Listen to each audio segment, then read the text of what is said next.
Welcome to An Imperfect Leader, the Superintendents and Leadership Podcast. Hi, Jamie. Yes. We can get started. Is it a commercial? Okay, I take your point and let me just explain how I got to know Moises. So I was introduced to Westbound Equity Partners. They are an early stage venture capital firm.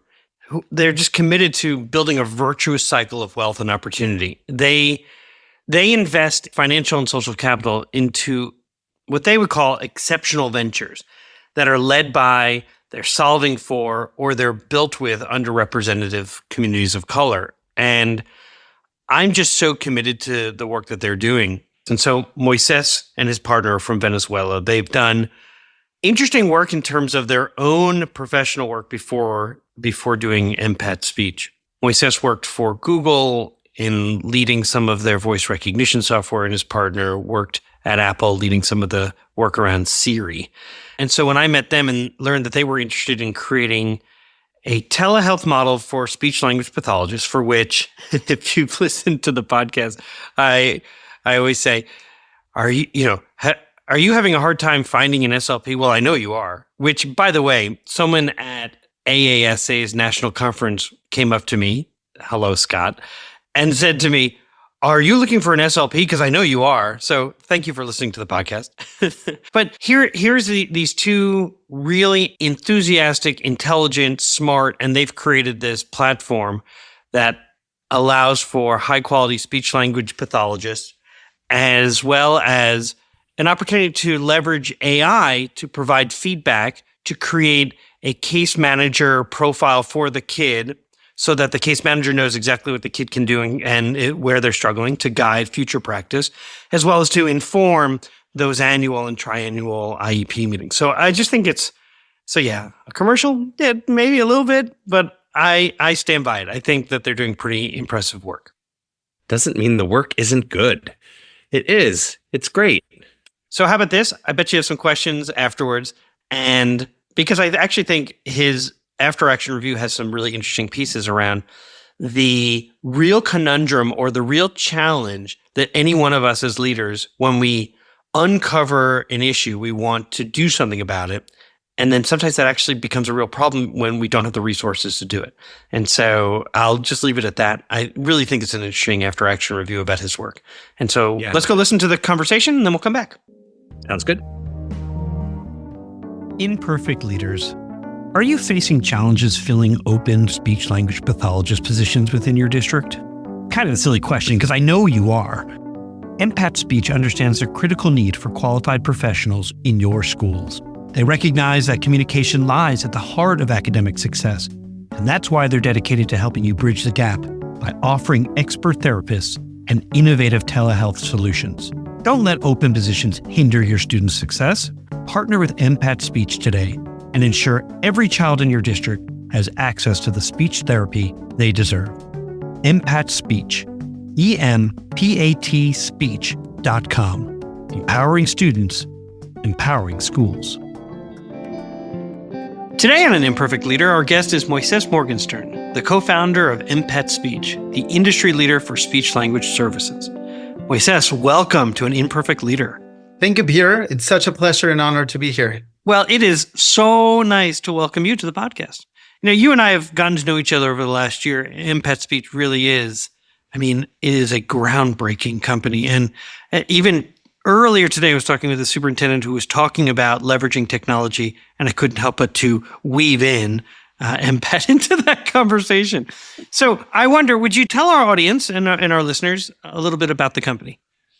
Absolutely. Thank you, Peter. We created Empat Speech by looking at our own personal experiences. We saw early on in our lives how impactful it was for a child to get the support they needed from a professional, but also how hard it was originally when I'm from in Venezuela, and then after many years after in the US, how hard it has been and is still to get access to those services. And that prompted after a lot of reflection, and we come from backgrounds of working on technology for a long time, and we really come out of technology companies because we really wanted to come out to do an impact. And that got us to start a company where the full mission of Empat Speech is about unlocking the powerful tool of communication and particularly focus on helping grow access to speech therapy. And the way we're doing that is we've built a platform, an online platform that connects schools with experienced speech language pathologists and to help address the nationwide shortages of licensed therapists through the US. And we're doing it by leveraging technology that helps speech language pathologists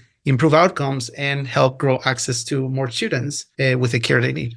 One of the things that I got excited about, and certainly I think about rural communities. I was a superintendent in Missouri, as you know, and there are a number of rural communities because there are 518 school districts in the state of Missouri, and yet only about 900,000 students. So a lot of smaller districts that don't have access, as you just referenced, to a speech language pathologist. For now on, we'll refer to them as SLPs. And sometimes they have to share them, between districts. And so sometimes an SLP will say, well, I'll come to you on Mondays and Thursdays, and I'm coming at this time.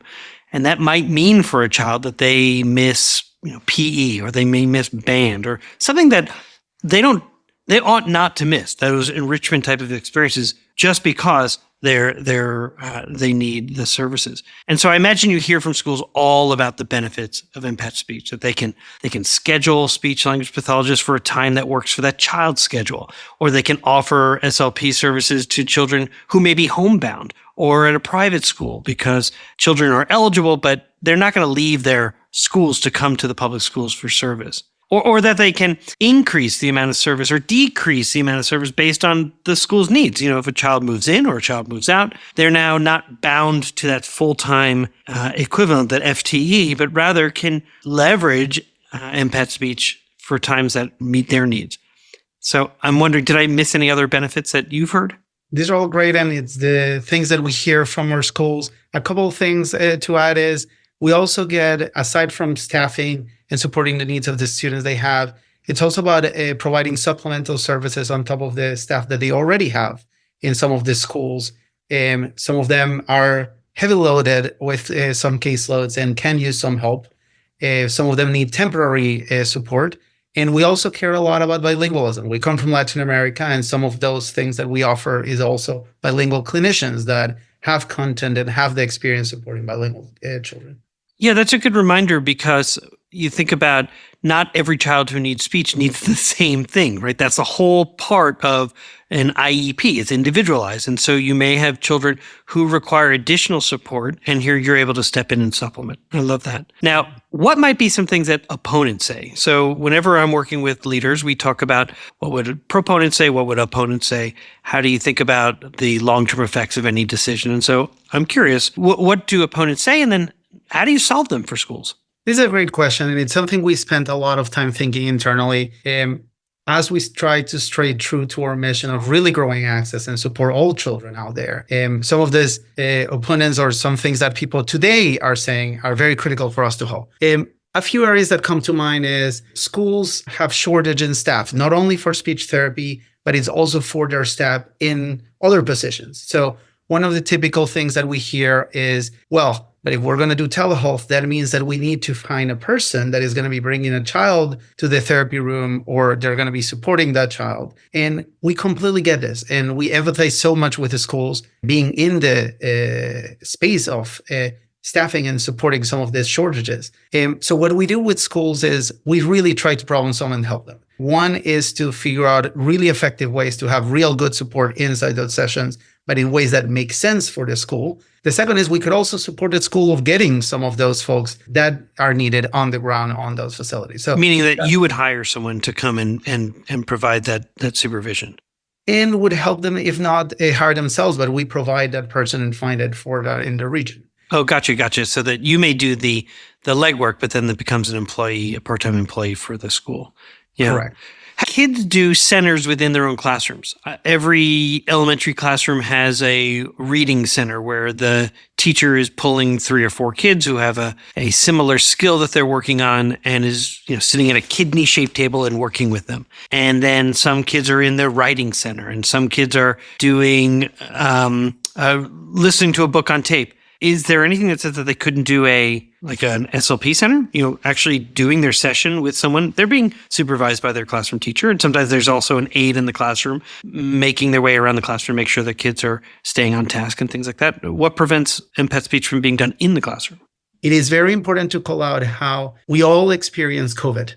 And there's a lot of schools out there that when we talk about telehealth, they have memories of this really hard experiences back in the day, trying to scramble to provide not only therapy, but also academic support for students at their homes. And it is very important to also see of some of the bad experiences they've had with therapy in the past being done remotely. And this all comes down from the position of not all therapists have been equipped and trained to be able to do a very effective job at providing telehealth services. Telehealth has been here for years, and it's been proven to be effective for children to get the support. What we are working to demonstrate as a company is about how we hire really high quality clinicians, equip them with both training and amazing technology that is basically able to help them deliver high quality outcomes, but also is helping them grow the access to more children, because the shortages of SLPs, unfortunately, is not going away.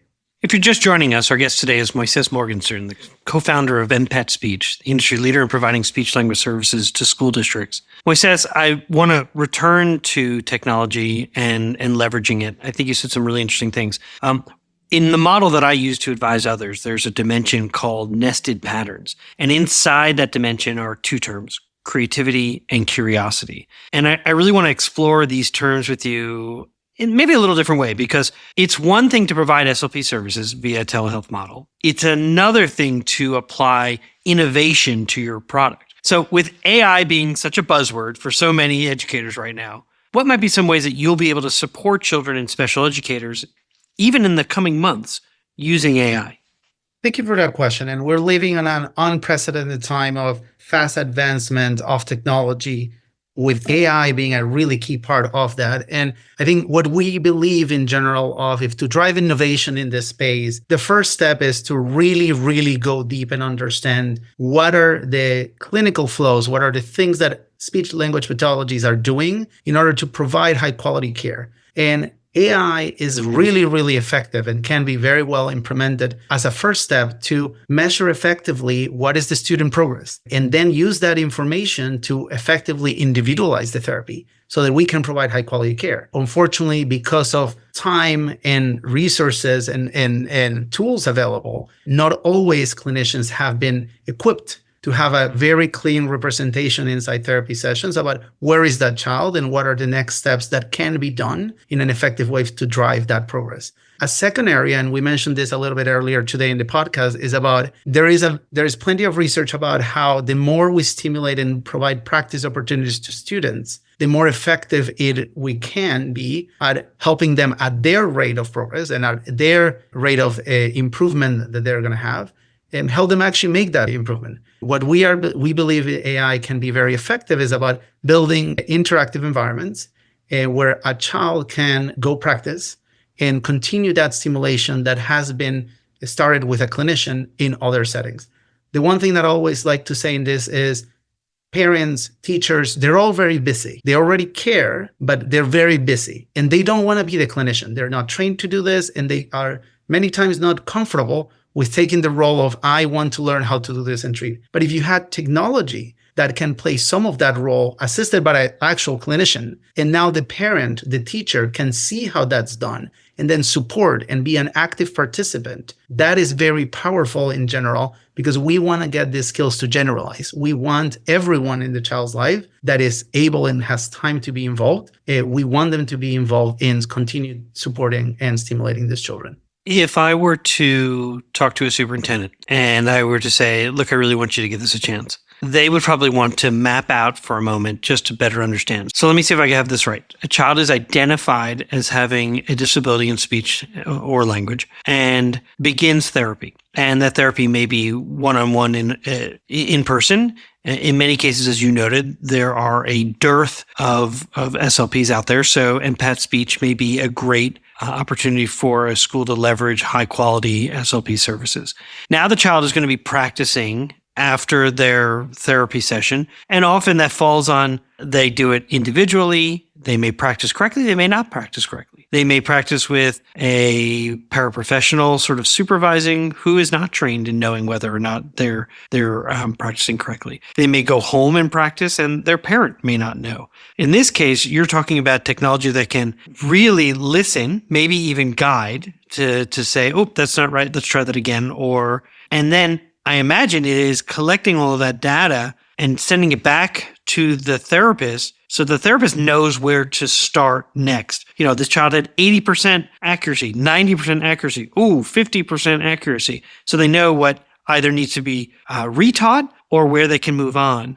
And then I imagine it saves a tremendous amount when it comes to the case manager having to compile all of that for the annual reviews or the triennial massive evaluations. Am I sort of capturing that flow? Yes. And let me share a little bit of what you get with Empat Speech today is you can get quality services from all aspects that you would hire an SLP in person, all the way from assessment to definition of goals and treatment to direct intervention and the collaboration with everyone else outside to be able to extend that therapy. What we're working on, and we've been working on through this year, is about how do we build this practice opportunities where the technology, following the clinical judgment of a clinician that was done in therapy, can now extend that practice and dosage stimulation in other settings. And what that translates to is, as you're mentioning, capturing data from those engagements outside of therapy, which inform what the SLP can do outside in the next therapy session.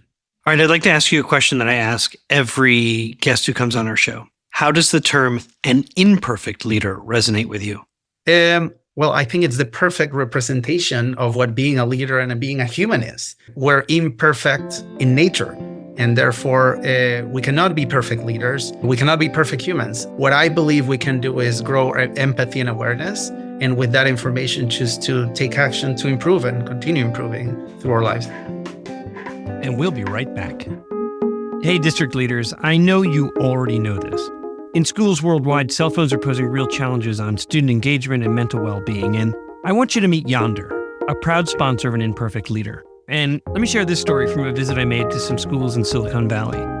I asked some kids what they liked about Yonder, and after some funny looks, they shared that actually, with Yonder, teachers don't have to battle with them over phones anymore. In fact, one kid said to me he didn't have to worry anymore about his parents texting him in class, and the kid next to him sort of shoved him and goes, "Texting? My mom used to FaceTime me in class." I want to introduce you to a support system that increases teaching and learning. I want you to discover why 1 million students choose Yonder daily. Minimize distractions, maximize learning potential. To learn more, go to overyonder.com. YONDR. We're back for segment 2 of An Imperfect Leader called Imperfect Leader in After Action. And our guest today is Moises Morgenstern, co-founder of Empat Speech, industry leader when it comes to speech-language services. So in this segment, we ask our guests to deconstruct a decision that they made and then what did they learn from it? So let's discuss it. What happened? Early in our journey, as we set out to grow access on child development support, we actually started with a pilot in Latin America. And our goal at that time was not particularly only in speech therapy. It was about how do we identify early developmental delays and disorders in children. We're focused on kids that were much younger, below 3 years old. And we understood it was a big need. The data said it. We spoke to professionals and everyone said how important it was. And we understood it from our own knowledge to identify it as early as possible, to get access to support as early as possible, especially in the early developmental years. So we went ahead and with that data, with that information, we set out to build a product. And we said, look, let's help identify kids. And it was effective. We had panels of clinicians of different capacities, occupational therapy, psychology, speech therapists. And with the schools that we partner and with the entities that we partner, we were seeing this. But then we realized that it would be really, really hard to scale and get adoption of this. And why? Because there's such a massive shortage of treating clinicians. So going and identifying a lot of kids, which is very important and still needed, was creating more trouble to our already situation that you couldn't resolve. And also, these leaders, this was not the top of their priority list. So let me see if I understand this correctly. You're working in a country. You are being told by so many, look, we know there are children who are exceptional, who have need, and they're going undiagnosed in terms of what they need. And your fix was not a problem. We can design something that's going to help you identify. And is it possible to say what got overlooked there is it is one thing to identify. Now you have an obligation to serve and provide services. And there was not yet a system in place to provide the services for children who had a diagnosis. That's right. And I think that one of the biggest learnings from this journey and journeys in general about like trying to innovate is about one is the decision maker, how big in their priority list and the top priority of what they need to and want to act on is. Every decision maker, especially in the schools, have many, many different priorities. Does this fall in some of the biggest priorities that they can act? Two, do they have actively the resources and how easy it is to act once you give them a solution? And in this case, we were overlooking both of them. We didn't look at, is this really the top priority of all the things that they're going to act as at that point? And two, do they have the resources to act on this new piece of information that a child has a developmental delay? Very important. Yeah. To act. Oh, it's just agonizing, isn't it? I mean, because, if you put yourself, you talk about empathy, you put yourself in the shoes of the parent who says, I knew there was something that just wasn't making sense. And you've helped us identify. And then for the system to say, yeah, I don't know what to tell you, because right now the priority in terms of children being able to access school in particular, or to have teachers in the classroom is where our focus is just on general education. And you're asking us to special. Oh God, I can't even imagine how agonizing that decision was for you, for your co-founder, for parents, for, oh my gosh. Wow. It's frustrating all around. And it's not the fault of anyone. It's just the state of where we are. Like we're in a situation where there's shortages. And what we realized, and that was what frustrated to us, is that solving big important problems is not the only thing that you need to focus on. It's about solving big important problems that can be solved and can be pushed to the next level to be solved end to end. And that's what actually drove us to then focus particularly in speech therapy and building a solution that we could actually end to end go from identification to delivery of service. That's exactly the note. If I were to show you my notes that I'm just writing as I think about our conversation, and I wrote, now we can identify and we can serve. Exactly. And that's a big difference. What did you learn about relationships, or what new relationships were formed as you were experiencing this? I think that one of the biggest learnings from relationships is about, I think everyone came to the conversations with really, really good faith and care for the children, which I love. And is why I'm so passionate about this space, not only because of personal experience, because now having worked with so many clinicians and educators and people, everyone have, as we do, the best interest in mind of the student. And what I realized from those relationships also is about really being empathized of actionability and what matters. And it goes back to what we're saying. And to build strong, effective relationships here, it has to be a value add both ways. And it's not just, we believe that this is very important and now you need to, at this point, change your priorities to do it. No, it's actually, let's really understand where you are and how can we truly add value to you by giving you not only a solution, but something that really moves the things that you are trying and working to solve for. It's because I've had the opportunity to hear you talk with different school leaders and have conversations. It actually makes a lot more sense to me why you're so accommodating. Some people they enter and they say, look, this is what we do and this is how we do it. And you're not compromising in terms of the quality, but you're incredibly accommodating in terms of what it is that school systems or school leaders are looking for. And then you're trying to figure out, all right, well, how do we make that happen for you? And it's got to go all the way back to sort of this experience, it seems like, as one of those driving forces behind that. 100%. It was a big learning. And it all comes down to, we're here for the students. We're here for the treating clinicians. And we're here to support. That's the impact that we're trying to make. So we need to accommodate, we need to adapt, we need to be flexible, and we need to find creative solutions to make sure that these kids get the services they need. What could you have done differently? I've learned, I've had advisors advise me, I've had books read. It's a lot about how you ask the questions. It's a lot about you're not coming here to tell someone, here's my solution. Let's actually hear first the other person and then tell you what are their priorities. What are the things that they're trying to solve? And then let's try to identify if we can be a part of that solution. And if not, that is perfectly okay. And what we are here to do is really to together work on the things that really matter. And we need to all be at the right stage to do that. And if someone is not at this point trying to solve for those problems, and they will be in the future, then let's talk again in the future. And maybe I can help you for some reason or another solve your problems today. Because at the end of the line, this is all about long-term partnerships. This is all about how do we, on the long term, create a virtuous cycle of improvement and impact so that all these children are set up to thrive. What do you mean by virtuous? A virtuous circle is one that is not just I provided something and then the other side gets benefit. A virtuous circle is like we're all learning from each other and supporting each other in order to support the students. If we collaborate with a teacher and that teacher effectively has the materials and understanding of how to support a child, and then they come back to us for that student or another student and say, hey, this child made this progress or this child needs speech therapy, we get value to be able to deliver better service to that or other children. And that virtuous circle and cycle is what we believe will end up really growing access. Like we cannot do it alone. No one can do it alone. We just need to get as many people involved with less friction and effort so that kids get the benefit and everyone gets the benefit. I appreciate the definition and the description. In the end, what was something that was good that came out of this situation? Personally, it was an invigorating realization that this is where we should be. And this is where we want to be driving progress, because seeing the kids being identified and having the conversation with the parents and giving them resources and just understanding that this is very important. It's what has led us to do multiple years of and we're committing this for the long term because we see the value, we see the impact, and we were excited to find that it's important. We just need to find a different way to solve it. What advice would you give to an aspiring leader? Yes, we're all imperfect. But one of the biggest things that all leaders have that want to drive results and impact is what I've learned over the years is patience and accountability. And I think that we have to hire really great people. But once we do that, we have to invest in the long-term success of them. And that only comes with, yes, accountability of these are the expectations, these are the things that we want to do. But there needs to be a lot of patience because everyone needs to upskill. I need to upskill. Everyone needs to evolve in order to continue evolving to the new challenges that arise as we're trying to do things that are really difficult. Our guest today was Moises Morgenstern, the co-founder of Empat Speech.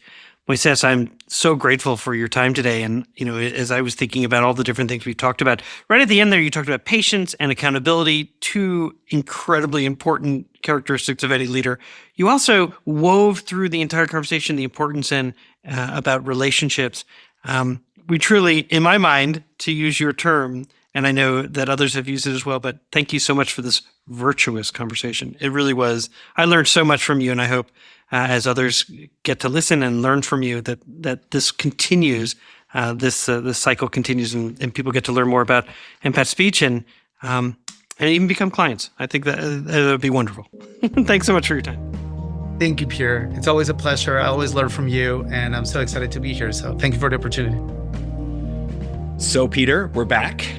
What did you think of Moises? Well, I want to ask you, because obviously I had the conversation with him around, here he is developing a product and a process and a service. Really, it's a service for school districts where they're identifying children who have a disability, and then they're discovering they can't do very much about it because they don't have the resources or the ability to provide that service. So it's one thing to diagnose or to uncover, and then the next thing is, so what do you do about it? And that real struggle, that tension that any one of us has. And I do have an example from some of the work that I've done in Peru, where the organization was really deeply committed to supporting families. And the same thing in Papua New Guinea when I was there as well, is we interview families, we interview teachers, and we ask, are there children in your community here who have exceptional needs? And they will say, yeah. And we'll say, well, are they at the school? And they'll say, no. We'll say, well, why not?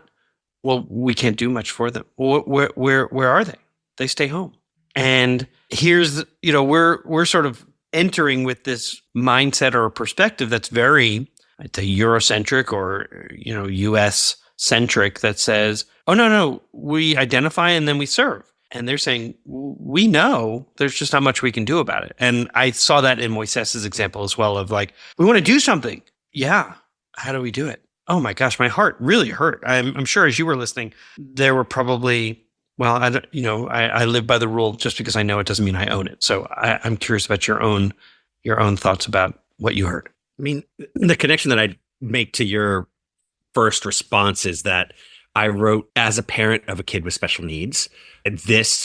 His tech resonates. And it made me realize, like, oh, I'm barely keeping my head above water as a parent. It's really hard. And I don't know how to leverage tech in the way that in which he's offering it to schools and families. And this is for speech language pathology, but there's likely other avenues as well. And that his interview and his product made me realize, like, I need a tech coach. I don't have anybody that's helping me. It's all, if I hear about it, this is the first time I've ever heard about this. So like, well, that's a terrible strategy. The strategy is hope Peter gets someone on the podcast that makes you think of something that might be helpful. But like, that's the strategy currently. So no, that's item learning. We need system learning. Lord. And it did make me think of you in your district, because Empat Speech is about tech merged with people. It's both. It's not just an app. And yes. So I'm so glad to hear you say that. I mean, it's really why I loved that. Yeah. Yeah. I mean, I love that they thought about it. I've met some of the SLPs. I mean, deeply committed professionals, deeply committed to building relationship with the children they're going to serve.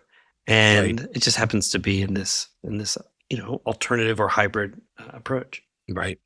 And so I wondered, what was the best tech you had in your district in Columbia? What was the best example of like tech being used really, really well that supported kids or innovated kids or, inspired kids? I mean, it was innovative for kids. What a great question. I would have said something initially. However, something that you said really resonated is that what's special about Moises and Empat Speech is that it is a combination of humans and technology. So I don't know what to say. I mean, it makes me think of the superintendents. Maybe I'll ask superintendents who are listening. How would you answer that? I'd be so interested to see if there are superintendents listening that would be willing to write in the comments or something about the best tech and human being tool, practice, program that they have going in their district. I'd be so interested to see where that lays out. I mean, at the basic level, lots of folks use like the classroom dojo as a way to motivate kids with classroom matters, stuff like that. And parents can see and they can earn things. But it's like, it's very transactional. And I don't see it as that inspiring, although it serves a purpose. There are some children who are really motivated by seeing that. But, to me, in a lot of ways, it sort of looked like that awful practice in the past of red, green, and yellow lights, and every kid's name was on the wall or something. And then if a child was misbehaving, they might go to a yellow. And so it would be a visual everyone could see. And it was like public shaming as much as one would argue, no, it's to give feedback. This is where you are right now. You're at yellow. No, that's shaming. It's just public shaming.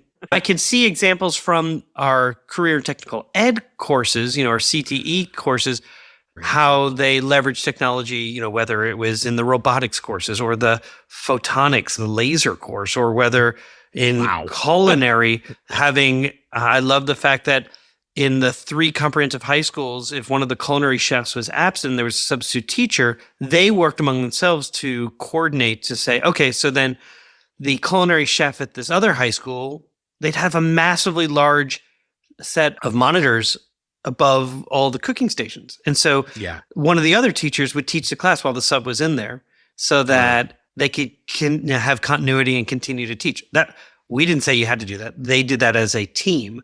And so that's leveraging technology and the human aspect to keep things moving and allow for, or we had a French teacher who was able to teach from at one school to teach the other school. So that's using technology in an interesting way, but not an app as much as, So, I mean, sometimes you look at ISTE standards on technology and you say like, oh, are we just substituting just to say that we're using technology?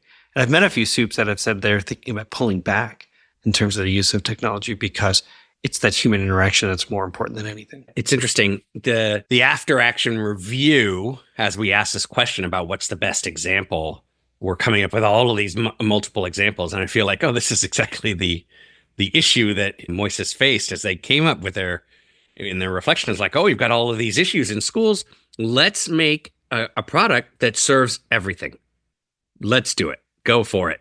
And quickly realize that we don't have the resources, and it's not good enough. No one thing is really good enough. And it makes me wonder, like in that case, almost as if, I'll be interested to see if you say this is true.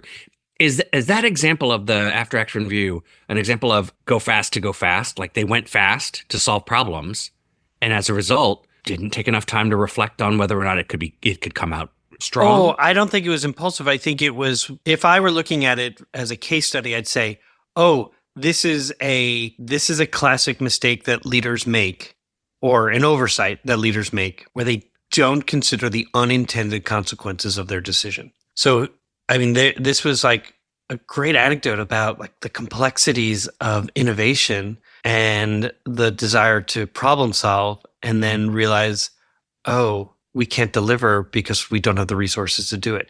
You have to almost map out the decisions you're making and really consider where you're going. Yeah. Right. I recently read a book that I enjoyed. It was a little bit, it's sort of proselytized, but there was something in there that really spoke to me, which was, before you make any decision or say anything, really just for a moment, think about what the ripple effect of those words, of your words or your actions, are going to create. Will it be positive? Will it be negative? Will it enhance your relationship with the person that you're engaged with? Will it potentially destroy or damage that relationship? And I think in this case, I think from a systems thinking perspective, leaders ought to think about, what will this look like a year from now, 3 years from now, 5 years from now, or what will this even look like a month from now when we have a list of kids who need service and we can't do anything about it? I mean, I think that's great. So, Jamie, I'm curious, because you do this every day all across the nation as a coach. So I'm curious, what would your advice be in this kind of situation? I appreciate you asking. One of our coaching rules is don't give advice. Okay. What might be a prompt or a reflective question that you might ask? What did Busting you my learn chops here, Jamie Almanzon. What did you learn? What did you learn from those chops. reflections? I want your wisdom, man. Well, usually the rule is you don't give advice unless it's been asked for twice. That's the rule that we put into place, because there's a difference between, sure, fine, just tell me what to do. In that case, don't tell them anything. Tell them nothing. They actually don't want to know what to do. And if I'm working with a first-year teacher and it's like, I'm lost, I don't know what to do, you give that person advice, because they're lost. And they need something. That's somebody drowning. You've got to throw a life preserver. Yes. Yeah. Help them. Yeah. Help them. Yeah. And in your first scenario, it's tell me what to do so that when I do it and it doesn't work, I can blame you and then say the system's broken. Then all my woes are true, and there's nothing to be done. And you've proven it. Proven it. Okay. So, but I'm curious, what might be a reflective question, or if you were in a coaching moment, what might you say? To your point about thinking about the ripple effect of the words that you use, all of that I think is really good reflection. But consider that it is literally impossible for you to fully know how other people will react. You don't. Being thoughtful about it, that doesn't exempt you from being thoughtful about it.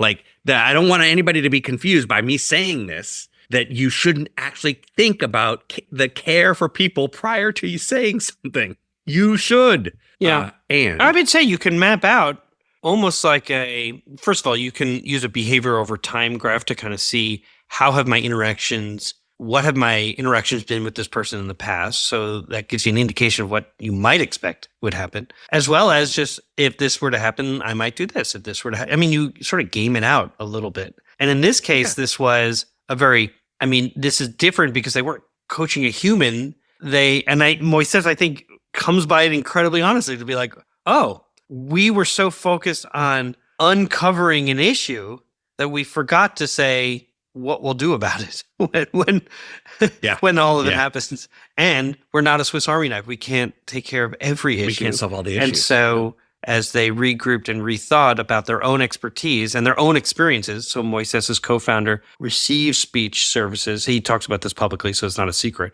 His own speech services and how that was transformational for him. And then some of this work that we're doing right now is looking at children who are in foster care, who have experienced incredible trauma, who have moved from school to school. Well, how amazing it will be to be able to provide a reliable and consistent adult in this child's life. So wherever they end up, if they're moving from school to school, they have this caring adult who is dedicated to their success. And you can look at children who don't get the kinds of services that they need, particularly around language delays or speech delays because of trauma. It's not about a disability, but the disability in this case is the trauma-induced, have so many difficulties down the road. They don't learn at the rate of their peers. They struggle. They may get referred to special education. They may or may not drop out of high school. So I'm really excited about what they've learned and how they're applying it. So, right. I guess my response is one in which you, as a, what is that? I say this 1,000 times. Everybody's plan is great until people show up. And the real work is in the adaptation. This is why the after action review is so great for me in any of these interviews, in that it's really a reflection on, well, I wish I could have tried blah, blah, blah. I really didn't do great. And this is probably also why you can probably hear, listeners can hear which ones I love and which ones I'm like, whatever. They're reflections are like, yeah, I don't know. I probably could have changed something, but I can't tell. I can't figure it out. It seems pretty good. Yeah. And most of the problems worst are like, external. Look, I blame my ex-wife. If I weren't paying the alimony payments, I'm like, what? Hold on a sec. I got to edit all that out. Slow down. Slow down. Educational podcast. Whoa. Yeah, we're not. Neither of us are HR. It's not the place to take on your ex-wife. Jeez Louise.